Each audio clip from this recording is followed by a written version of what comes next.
Board members may request that a discussed item be placed on a future agenda. The board takes public comment on all regular agenda items during the discussion of those items. Do we have any public comment? Seeing none, we'll move on to number 4, the consent agenda. A, consider approving the necessary corporation disbursements. B, consider approving the regular meeting minutes of April 26, 2023. And C, consider approving the April 2022 financials. Do we have a motion? So moved. Second. Just one point of order. We are approving the April 2023 financials, are we not? No. Okay. So, we'll motion with that correction noted. Good eye. Any discussion? All those in favor, say aye. Aye. Any opposed? Motion carries. Thank you. Number 5, regular agenda. Consider appointing a president, first and second vice president for the City of San Angelo Development Corporation. Presentation by Michael Dane. Mr. Chairman, Michael Dane, Interim Director. There's no presentation that goes with this. This is just the time of year, the meeting where we elect officers, board officers. Okay. And Mr. Mantooth joined us, which took him kind of lowered his risk, but other absent board members are still at risk for being elected to positions. So anyone not present is a victim or can be president? Well, and we did have a vacancy at the first vice president, and per our bylaws every May, we are supposed to appoint unless otherwise stated. Yeah, we should be appointing a new kind of executive board. So, any discussion? Any thoughts? What's the protocol? Do we start with president and work our way down? Yes, you may. Okay, then I nominate Max Puelo to be president for another term. Second. That was quite kind of quick. Okay. There was not a lot of time spent making the case for, and so we've allocated no time to make the case against that candidate. So. Yeah. Well, I guess I'm still trying to figure out what I'm supposed to do anyway, so I wouldn't mind staying on board for another year. Well done. Brandon, do we need to vote on that? Is that a motion? Is your I motion? made the motion. Okay. It was seconded by multiple individuals. All right, yeah, I was caught in the tailspin on that one. Hold on a second. So, first by Director Jones, second by Director Spano. Any discussion? All those in favor say aye. Aye. Any opposed? Okay, motion carries. I move we elevate Dr. Clifton Jones to first vice president. Second. Natural progression. Okay, so got a first by Director Mantooth, second by Director Spano. Any discussion? All those in favor say aye. Aye. Any opposed? All right, motion carries. So now second vice president. Director Manfred. Second Vice President. Second. I'm here, I'm in the room. All right, we have a first by Director Ceballos, second by Director Spanos. Any discussion? All right, all those in favor say aye. Aye. Any opposed? Motion carries. All right, congratulations. We've got our president first and second vice president for the year. All right. Thank you for stepping up and your leadership. Let's move on to letter B. Discuss topics for the June workshop meeting. Presentation by Michael Dane.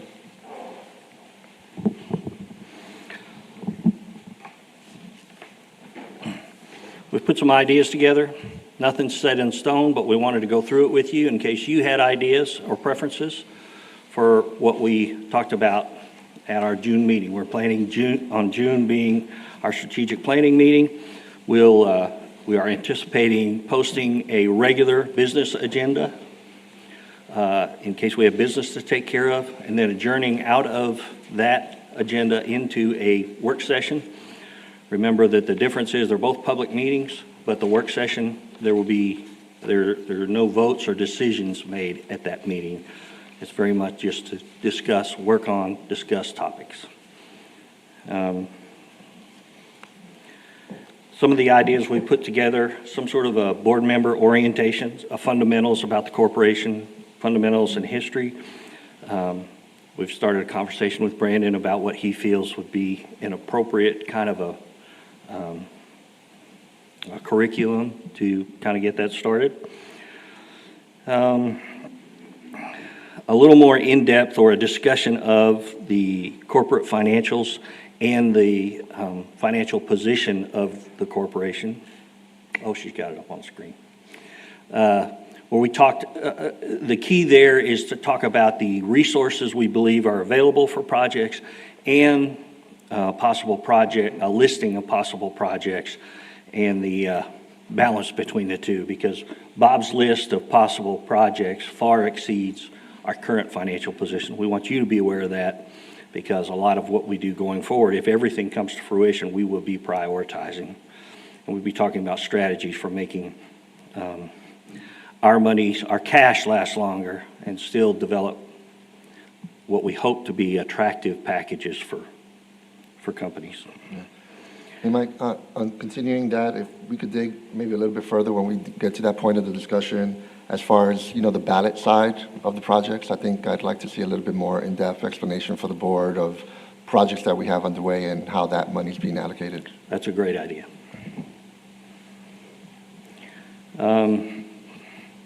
Future projects and budgetary considerations. We'll ask the chamber to present their strategic plan for attracting, recruiting, discuss some possible policy updates. We think it is time, for example, disbursements and purchasing authority. We'd like to align those with the bylaws, but we'll talk about those and prioritize those so that we can begin moving through those. And we're going to have a field trip today where we visit the airport, get acquainted with the secure side of the airport, but also see some of the results of prior Costa DC projects. We're kind of excited about that. I think that's a good idea that Max said we need to get out and see the results of ours and other boards' work. And so we'll discuss possible destinations for that kind of thing. But none of that's set in stone. And if you have ideas or preferences, we'd very much like to hear them. I'll piggyback, since you brought up bylaws, and I'll kind of defer this to Brandon, but, we did kind of look at bylaws, I guess it was kind of the end of last year, and I think we have an opportunity to maybe revisit that and maybe kind of take a look or even have a game plan for all of the contracts that we have. And just, I think it's a good opportunity to take a look at all of the contracts that we have and see if there's any opportunities for any revisions or improvements on those. You're talking about from an administrative standpoint, right? Not the incentive contracts. Right, no, exactly. Yeah, exactly. Okay. Mm-hmm.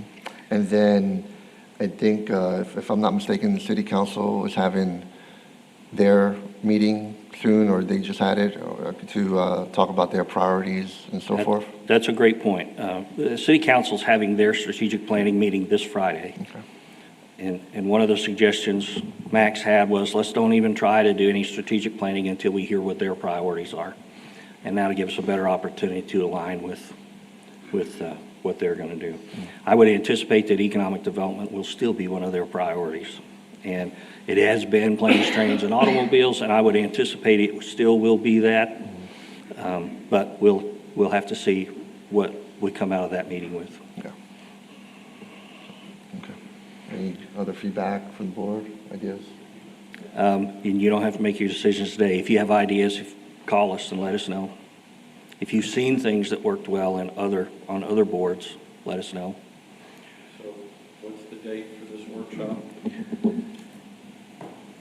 The next meeting, June, right? June So it's on the same day as our regular. June I 28th. believe it's the 28th. So it'll be after that meeting. But like all our other meetings, if we need to alter that date, that's an option. That's really all we have on that. Okay. Just to give you the heads up and open the door for your suggestions. Okay. Thank you, Michael. All right, moving on to C, presentation of 2022 City of San Angelo Development Corporation Annual Report. Presentation by Michael Dane. Thank you, Michael Dane, Interim Economic Development Director.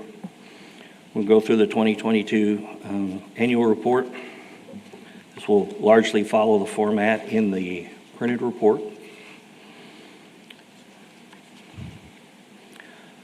Planes, Skyline Aviation.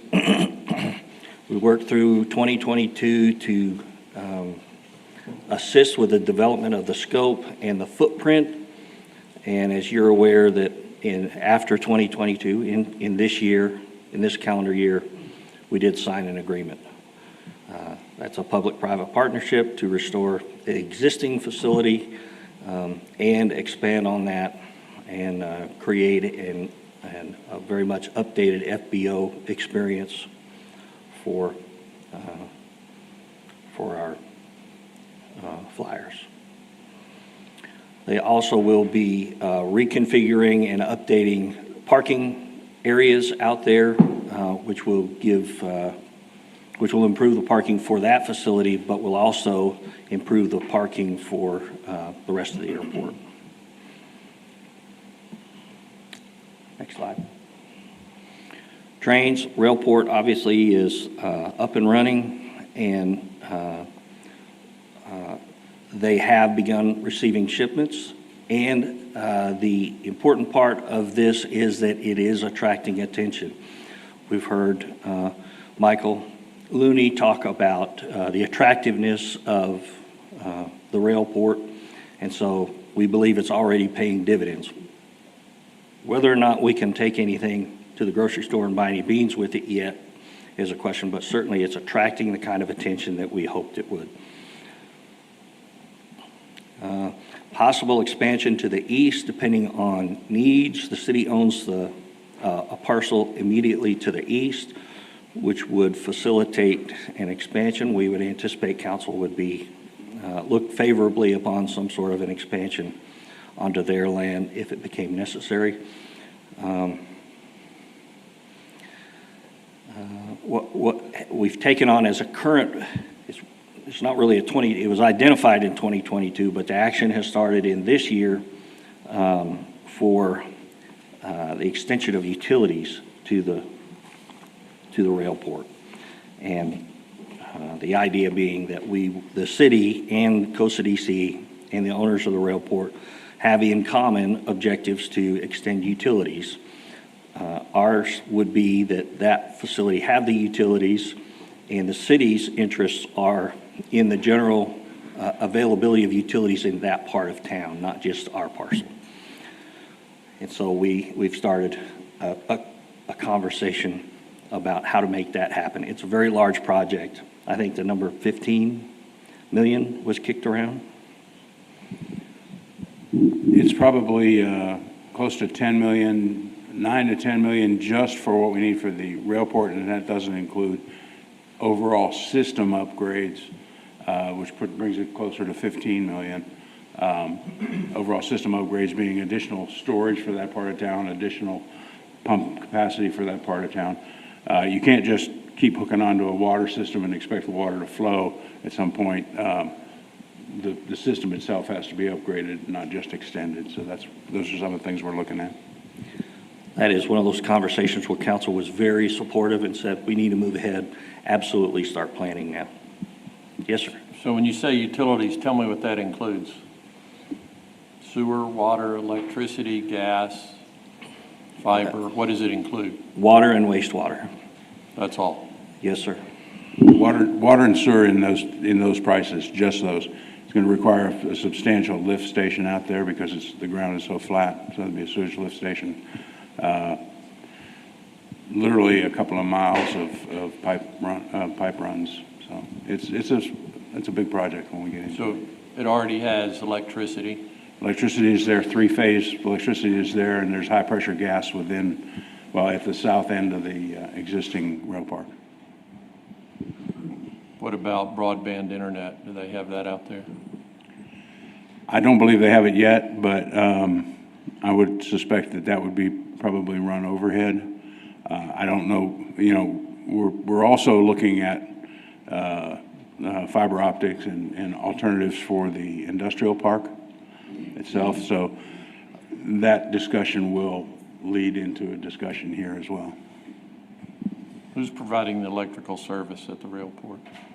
At the railport, that's AEP.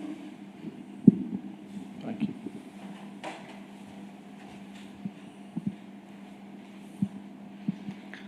Automobiles, we participated in both the I-27 and the I-14 corridor associations that are advocates for the completion of these routes. The mayor represents us in both groups, and I believe she is the president or chair of the I-27 group.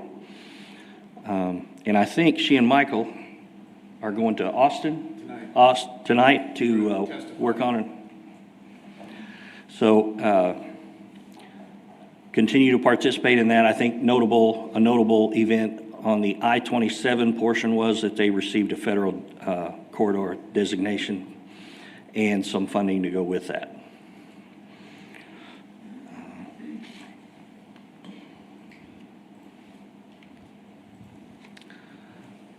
Business and retention, we continued working with existing BREP clients and issued approximately $760,000 in BREP incentives during the year. BREP continues to be a priority. We heard a presentation about gardening from the chamber folks, and we've started a discussion about a marketing campaign to support that locally. But that also needs to align, that's activity in this year, and that also needs to align with what comes out of our strategic planning meeting.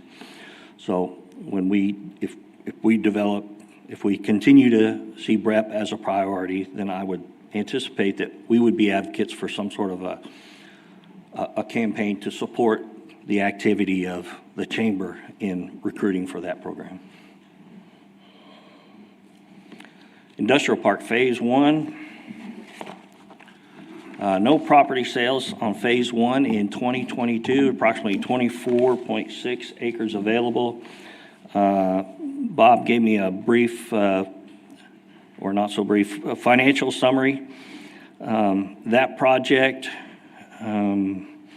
is, if you look at the life cycle of that project, it is approximately $1.78 million ahead of costs. In other words, we're $1.8 million of revenues in excess of expenditures for that project, which includes some grant revenue. And with the 24.6 acres that are available, Bob has estimated that value at $616,000. So there's still assets there that are marketable. And I think, Bob, that looks like a $25,000 per acre estimate. That's correct, 25,000 an acre if for 5 acres and above, 29,000 for less than 5 acres. And those are favorable, as I recall, those are favorable values, that it's difficult to find that kind of value. You just don't find it at that value. So that's probably a conservative value of the Phase 1 land that's available. But again, our intention is to create jobs and tax base. Phase 2, brush clearing completed. In 2022, the negotiations began on the sale, the first sale after the initial AEP group moved in. That is ongoing but nearing completion. Right. Yeah, they're going through their due diligence now. That's anticipated to be about $400,000. Taking the same approach for Phase 2 from a financial perspective, we have roughly $2.9 million in expenditures that exceed revenues. That with this land sale, that would come down to $2.5 million. And there's considerably more acreage left, approximately 109 acres left, similarly valued.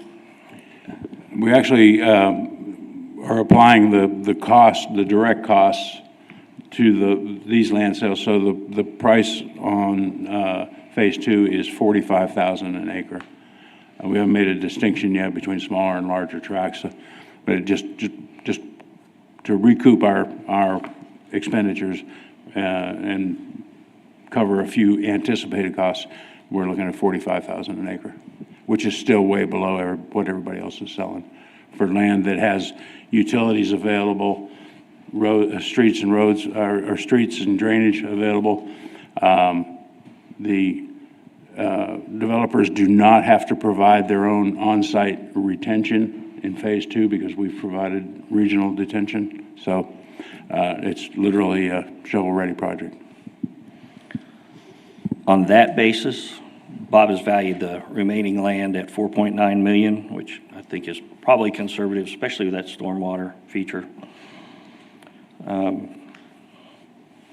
So overall, we're in the neighborhood of $700,000 short of covering the cost between the two phases, and after this sale goes through. So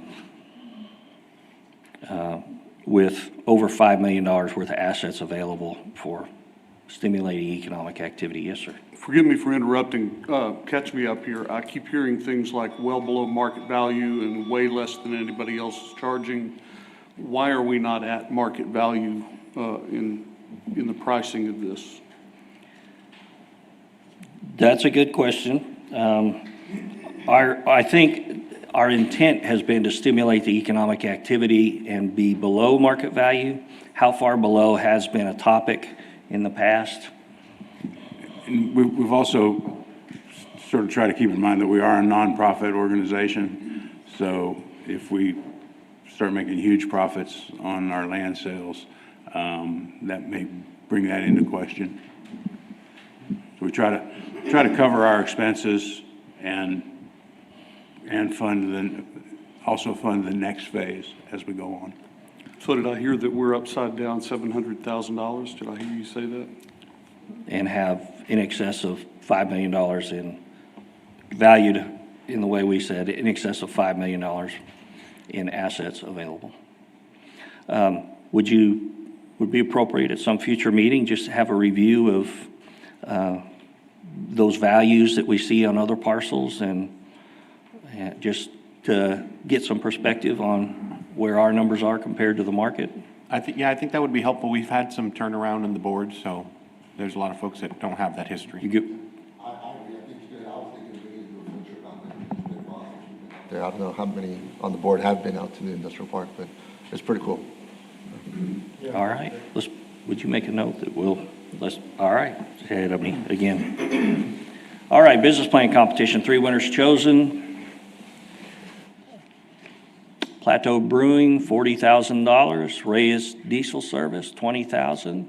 And Bearded Barista, $10,000. Another great year for the business plan competition. Going forward in this year, they've tried to streamline that a little bit so they can get the same result with less time invested. And we very much appreciate the SBDC's participation in that. Their role is critical to making that happen. So a quick question on that. Is there any consideration of raising the amount, the total amount for being able to award? Just I don't remember the budget, and I mean that was prior to my arrival, so I'm just curious if there was any. That is up to the board. Okay. Yeah. We can vote discuss on that that. also at some point. Okay. Why don't we? I'd like to visit that at some point if we could. Let's talk about that at Maybe next strategic month's planning. meeting. Yeah. All right. Thank you. Sounds good. Does that include the in-kind portion of the award? That's cash from us. Okay.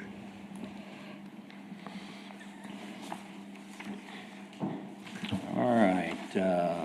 Incubator. Currently 2 clients in the incubator. And we have 3 rooms available. 3 rooms, yes. 3 rooms available. So incubator's moving smoothly with some capacity available. This year, we did receive the Certificate of Achievement for Economic Excellence from the TEDC. That has to, points are awarded based on your procedures, how you operate the board, how the board gets its training, and how staff gets its training. And training was a big part of it, and just our routine, the way we routinely handle things. We scored enough points to get the award. We were tickled to get that, and I think it's a worthy objective. A big part of it is training and participating in TEDC or somebody else's training, but we think that's absolutely appropriate for staff to continue to be trained and for the board to receive that training. And so we think we need to make provision for training in the budget. All right, in addition to that, the chamber has put a few slides together to go over what their activity looked like last year. Yes, yes, take control.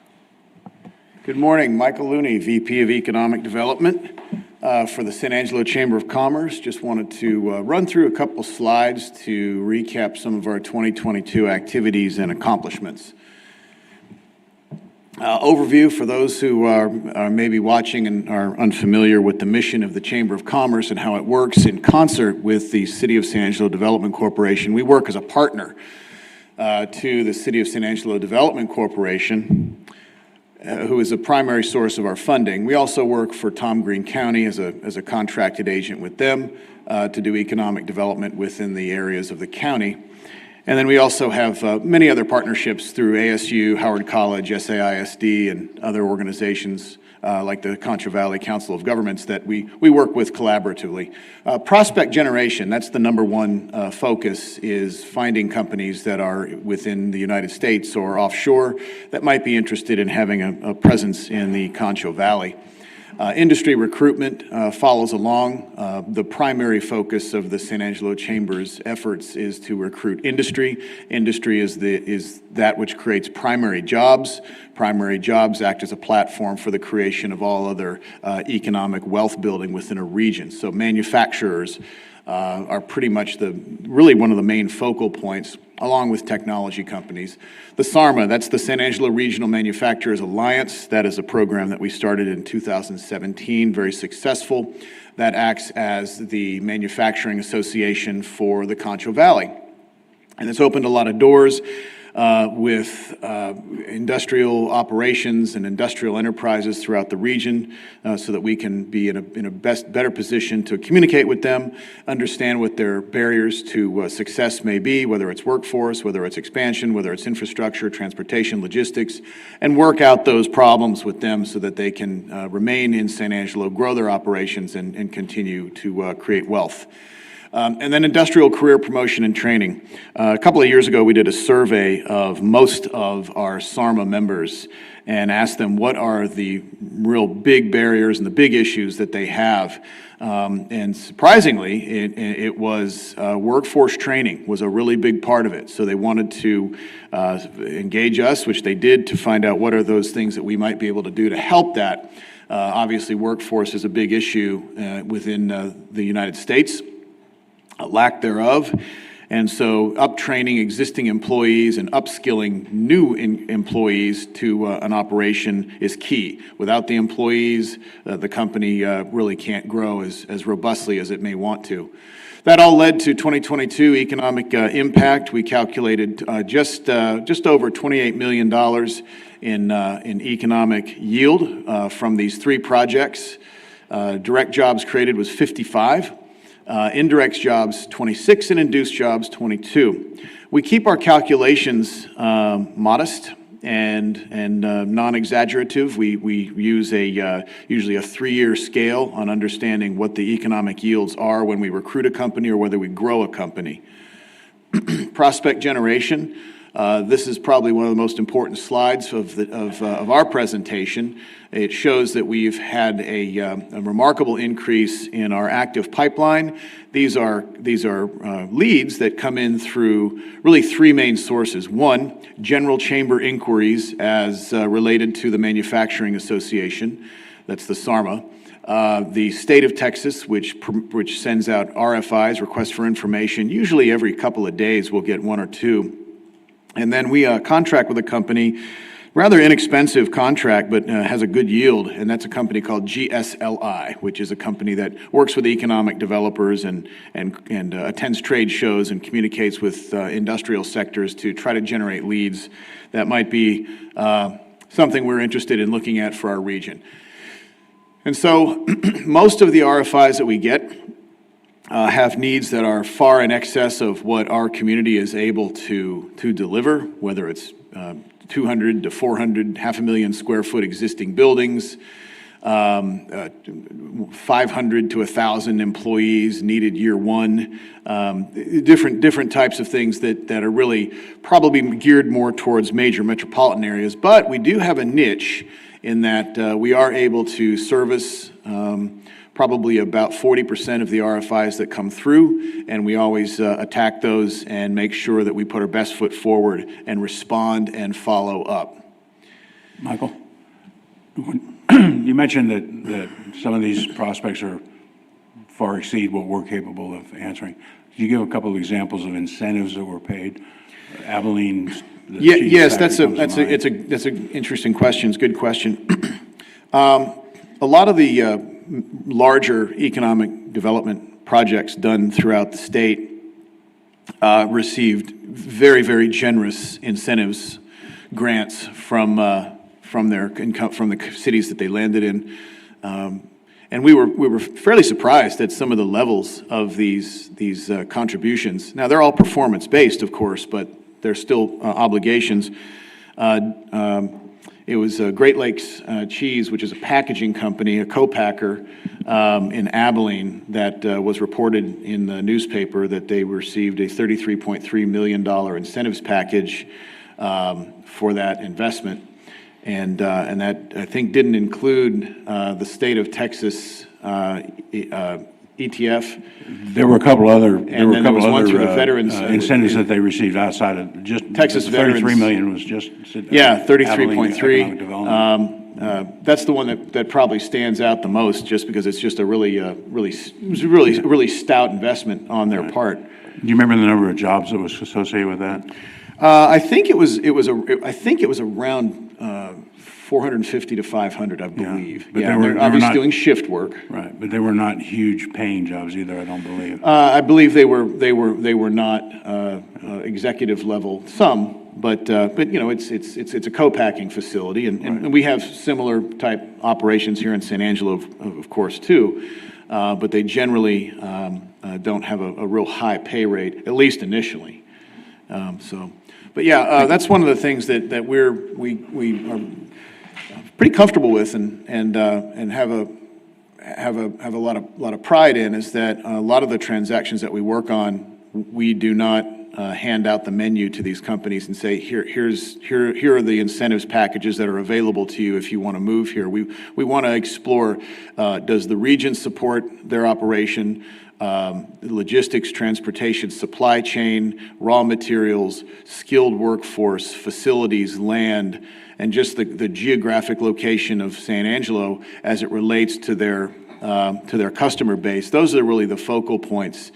And so incentives, which are examined and then ultimately possibly granted by COSA-DC, is not the first thing. So we're not an incentives-based type economic development mission, and that works really well. For example, CSA Materials was an expansion into the rail port. This was the rail port that this body deeply participated in the acquisition of.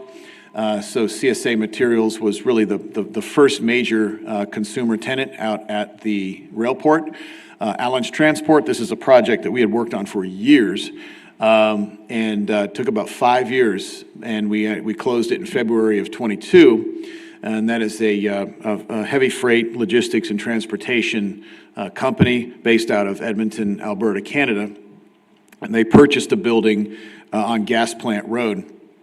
Rosenberger Site Solutions, which you'll remember from recent presentations, that is a Friedolfen, Germany-based electronics manufacturer, and we closed that deal in October of '22. That was the only transaction of the three that required any kind of incentives, and the incentives for Rosenberger was $75,000, a fairly modest amount considering the economic yield delivered to the community.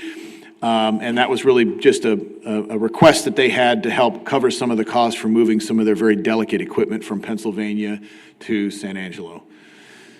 And you can see the direct economic impacts are solid. These are companies that have a lot of durability. They have no plans on doing anything except expanding within the community. And during the negotiations with all three of these companies, they were very enthusiastic about San Angelo, felt very confident in the city's capabilities to deliver the workforce and just really the culture that they were looking for. Then again, our manufacturing efforts, Fabricators Recruitment Day. This is related to business retention and expansion as it directly corresponds with workforce training.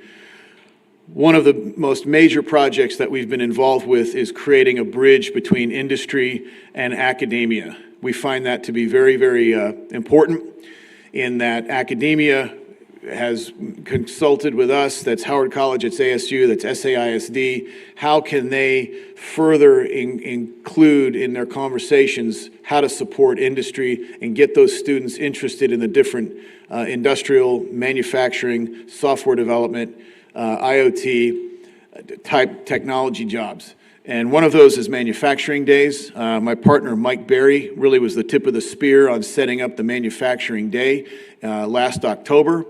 This was the only manufacturing registered event with the Manufacturing Institute in West Texas. It combined training with Air Motor Windmill School, which was a very successful project. We did our second one this year.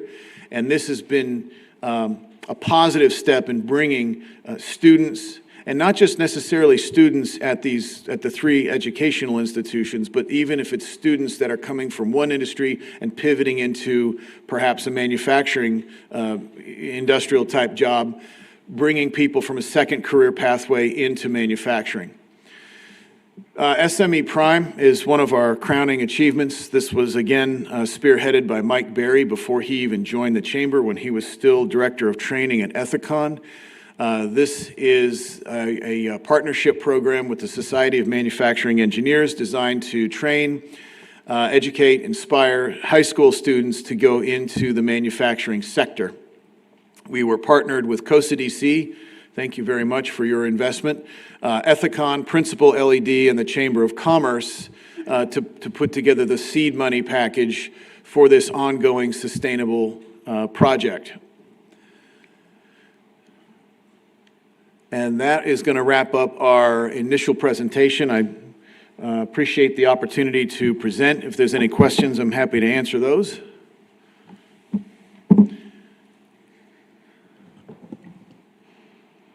I would just like to say that this presentation, it's phenomenal. The work that you and Mike Berry do is fantastic, very much appreciated. Love the analytics, love the data. A lot to digest, but I look forward to really hammering down on this and looking through it. Thank you for that. And you raised a really good point, and that is data analytics. What we find is that that's by choice, but it's also by design. Most of the corporations that we work with within all various spectrum of industries really, could you kill that alarm, please? Thank you, sorry. And they want to know the analytics. They want to know the data. They want to see what Mike sees when he runs those data analytics. And that's really how they base a lot of their decisions. In fact, that was really how Rosenberger made their decision because they wanted to see not just the fact that we have a very beautiful city with a very nice culture and a supportive attitude, but what is the real key and what are the real metrics of moving our corporation here. And they moved an entire facility from Pennsylvania. They shut down a Pennsylvania-based facility and moved the entire thing here based on his research, really. And so thank you for noticing that. Thanks very much for letting me present today. Is this the clicker? I got a couple of things to add. Look in the upper right corner, the active project pipeline. This kind of information talks about where leads become prospects, or prospects move through the pipeline. This kind of information they have in a system that they utilize at the chamber. And we tried to capture this capability in the scope update that we're going to be discussing here in a few minutes on the next agenda item. So I wanted to point that out. To me, that's very interesting to see how prospects move through that pipeline.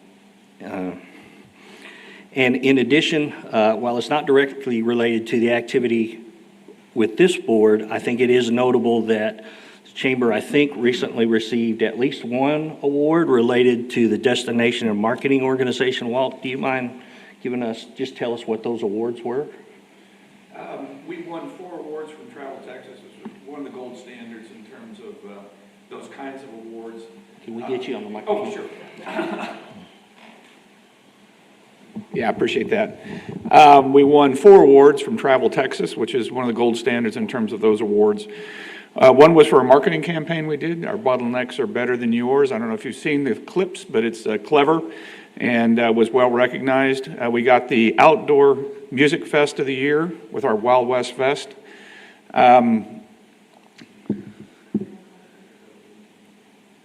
Revolution Film Festival was the new or under the radar event, which is a new festival that we brought on board. It'll be its 3rd year this year, and it brings independent filmmakers to our town to not only show their work, but also to experience us as a film-friendly city. And the 4th one was, which? Oh, yeah.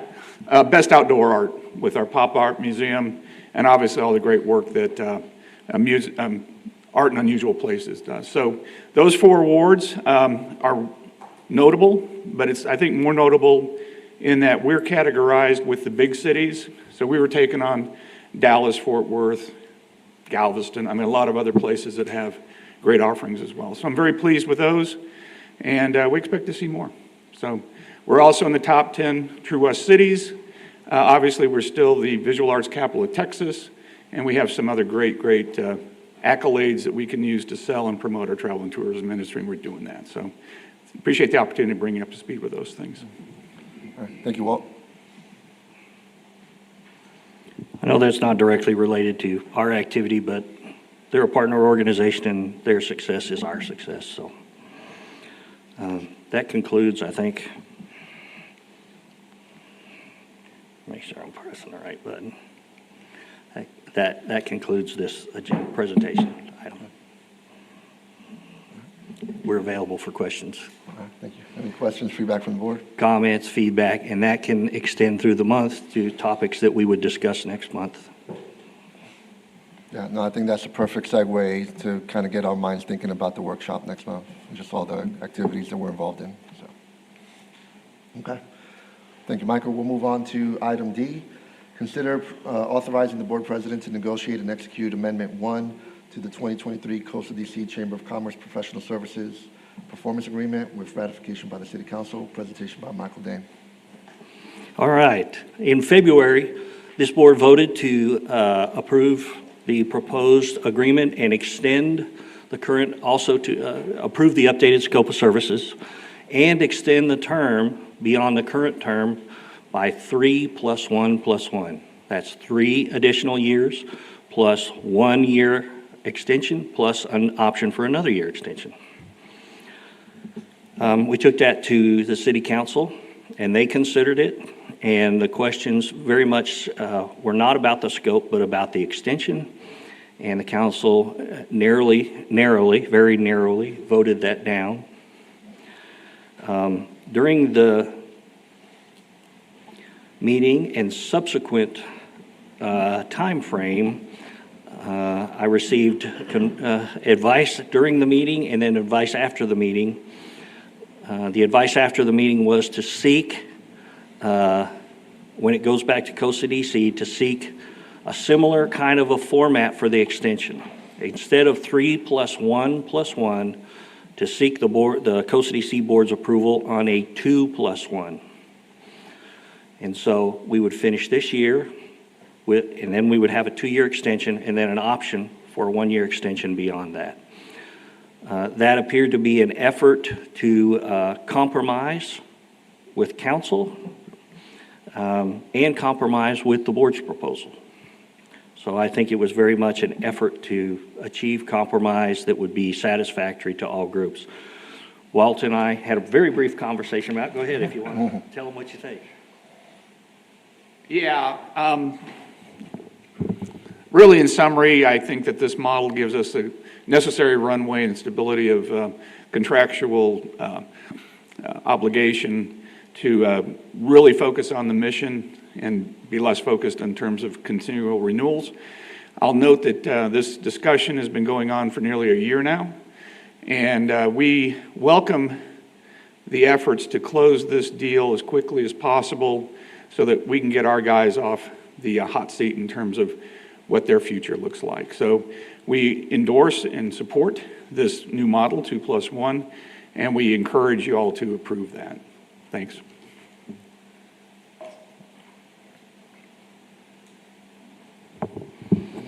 Yes, sir. So if the board were to approve this proposal to authorize the president to negotiate and execute this, would this amendment then have to come back to the board to be ratified before it could go to council, or what's the timeline here? What are our options? My understanding is this item is on the agenda, and if you vote to approve it, it goes to council. Yeah, that's right. Okay, so we're not really authorizing the board president to negotiate and execute it. We're simply being asked to approve the agreement that you've described to us this morning, correct? So we have that negotiate and execute language in there to give the board president some leeway, and we do this with city contracts all the time. If there's any small issues that come up after the board approves it, then he could have the discretion to make minor changes like that. If y'all are specifically approving a 2-year term with one option to extend, I mean, he wouldn't have any authority over and above that to negotiate and execute. And the Amendment 1 includes Exhibit A, which is a tweak to the scope of services. Is that correct? Mm-hmm. Yeah, so from the last meeting, I think we added some language about the reporting. The written reports would be at least monthly, was the language we added, and then a separate reporting requirement would have oral and written reports at least quarterly. And then we also added language about reported expenditures shall include disclosures of any consultants used under that agreement. And I think the board was all in favor of those changes. One of the reporting items, topics that has come up in reviewing our agenda, we have a regular meeting where before we have this meeting, days before, we meet with the board chair and go through the agenda. And one of the things Max observed was that we have more projects in the pipeline than we routinely think about. And one of the modifications, I mentioned it before, was the ability to know through their tracking system how many prospects are in the pipeline. We hear about onesies and twosies, but what we saw in that bubble a while ago was above 10, and I think it was closer to 20 prospects at some point in that pipeline. And so knowing that there's that much activity going on, I think is a benefit to this board and to the council. So that was one of the things we were trying to capture in an updated scope and not reinvent the wheel, utilize something they're already utilizing, doing it in an efficient way, so.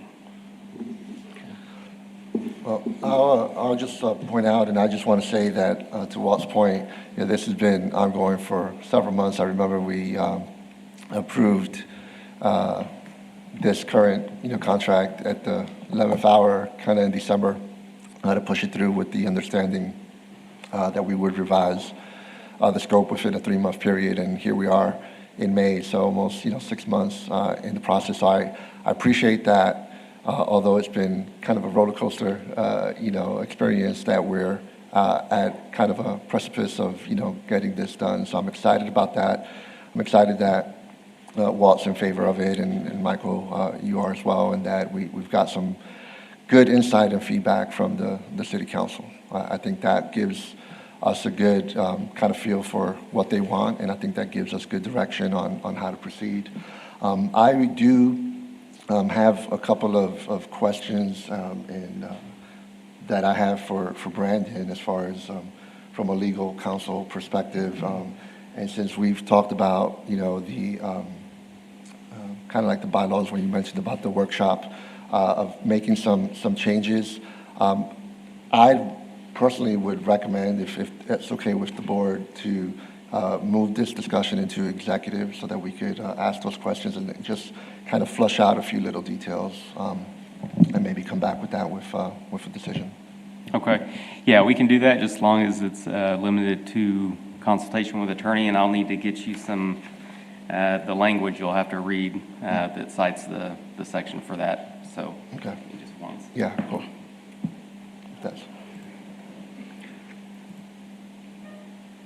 Brandon, would you like us to wait, or would you like us to go to the next agenda item and come back to this one? And do all of executive all at once?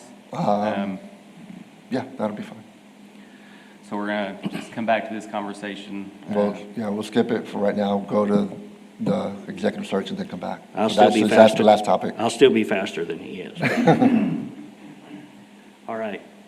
Do we need to say anything as we move away from this item so that we can come back to it? Okay. All right, we'll come back to item D in a few minutes as we approach executive session.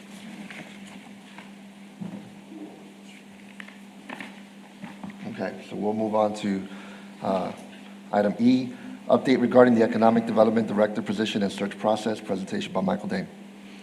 All right, I had an update from the recruiter yesterday. He has 2 more candidates for us to consider, and he is preparing those, he worked up a binder for us that had their information on it. He prepared a questionnaire and had them complete that. So he goes through some prep to get them ready for, or their package ready for an interview, and that's where he is on these 2 candidates. And so I would anticipate that within a week or 2, he'll be, and he's also talking to them about time frame. So I would think within a week or 2, he's going to be trying to nail us down on the calendar yes, sir. So I'm assuming the search firm qualifies these candidates before we go to the trouble of bringing them in so that they're fully aware of the range of the compensation package. Yes, sir. They have that discussion. I'm not sure about the details of that discussion. Thank you. Any questions, comments from the board? No? All right, thank you, Michael. All right. All right, Brandon, did you have a chance to find that language? Or?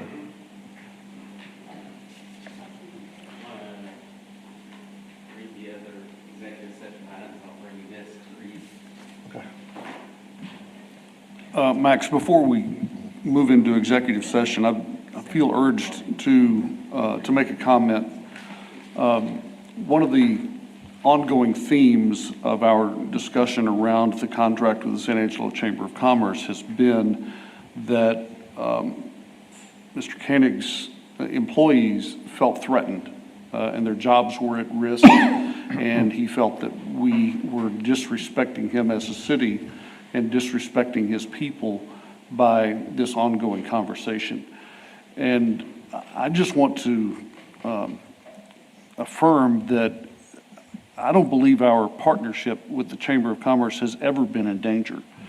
And I don't believe it ever will be in danger, because I believe we need each other and we live in a symbiotic relationship that must go on for us to be successful. So I want to once again affirm, I think is a good word, to the Chamber of Commerce, that we appreciate, respect, and admire the work that they do and very much want to be able to continue that, that relationship. And that this scope and this term has nothing to do with their work or our appreciation of it. Thank you.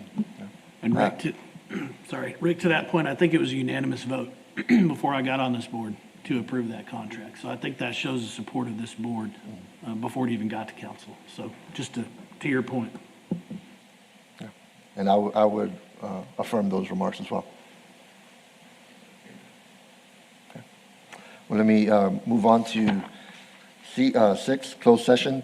Executive session under the provision of Government Code Title V, Open Government Ethics, Subtitle A, Open Government Chapter 551, Open Meetings, Subchapter D. Exceptions to the requirement that meetings be open under the following sections. A, Section 551.087, Business Prospect Negotiations regarding 1, Technology Tower LLC, 2, ASU Pilot Training Facility at Mathis Field, 3, Project Monet, and I guess we'll make it a 4, or maybe item B, I guess, would be Section 551.071, consultation with attorney regarding the performance agreement contract. Okay? With that, it is 9:27, and we are in closed session. Thank you, everyone.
Your mics are on.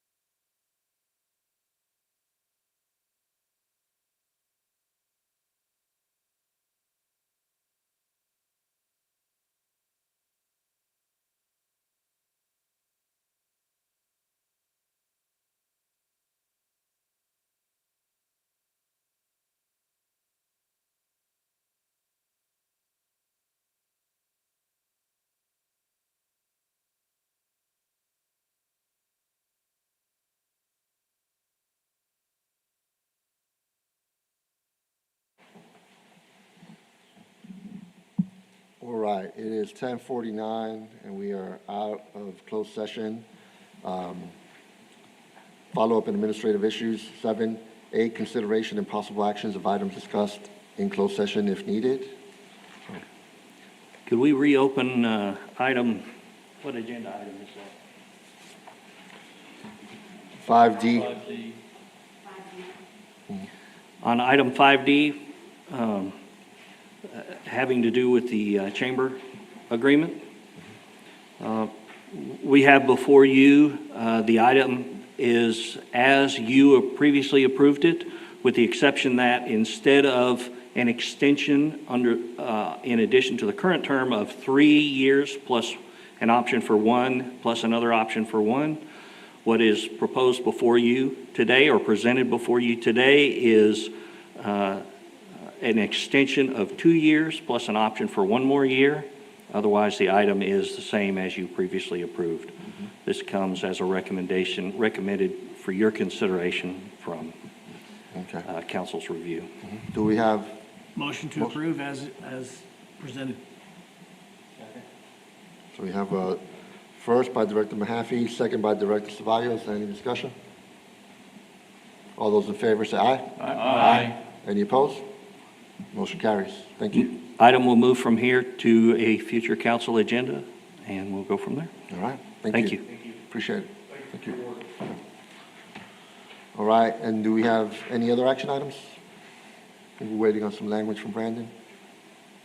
Yeah, we'll probably Bob's presentation though. Sorry. Yeah, I'll be down by the time you get your. Okay. Bob Schneeman, Economic Development Project Manager. This is a project for consideration of incentive to Technology Tower LLC. They are planning to purchase the old Sitel building out on the Loop. Purchase price is going to be in the neighborhood probably of $1.7 million. They plan on investing another $3.9 million in the project in capital investment. They will be retaining a total of 59 jobs that pay an average of $50,000, $51,000 per year. They intend to create over the course of the next few years at least an additional 20 full-time equivalent job positions. They have asked for both a capital investment incentive and also a job creation incentive.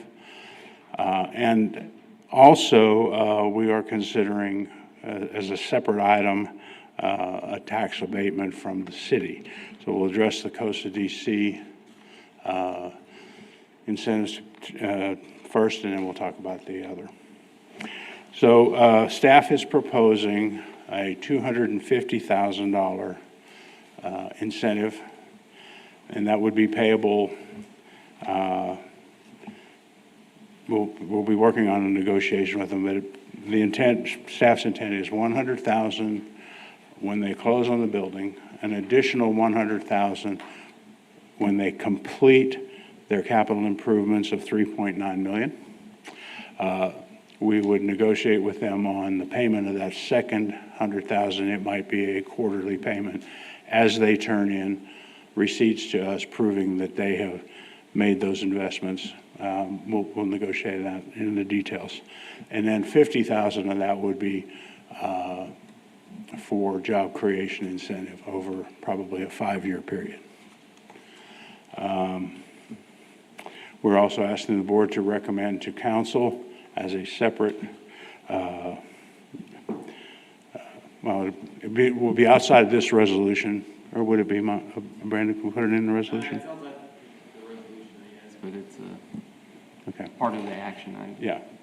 At any rate, we would look at recommending to city council that they consider a tax abatement over a, I would suggest 4-year period. That'll be up to council, and that's outside the purview of this board because it is an abatement rather than a rebate. So I'd open it to questions.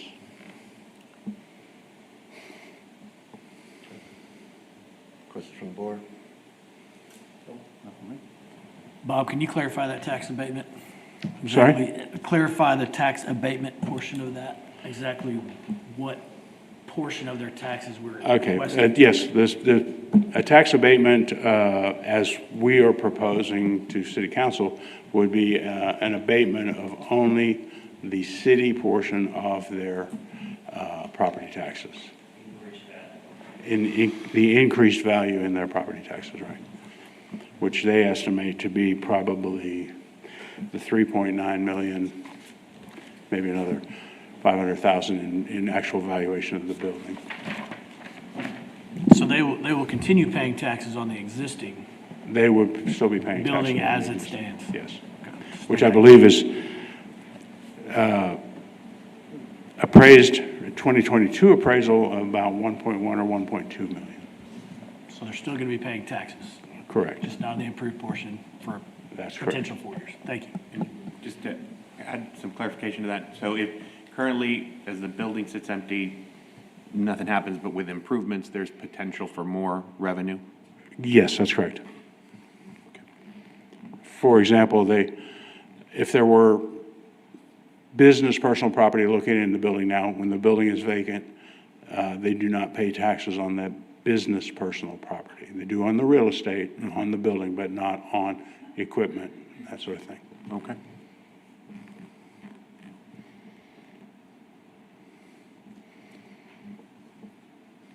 Do we need a motion? If we have a motion, I have one prepared. If whoever wants to take it, hopefully you can read my slide.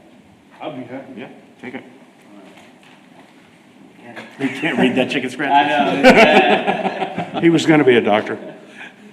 I propose a resolution authorizing the board president to negotiate and execute an economic development agreement with Technology Tower LLC in an amount not to exceed $250,000, a project authorized under Chapters 501 and 505 of the Texas Development Corporation Act, necessary to promote economic development and expand business enterprises that create or retain primary jobs,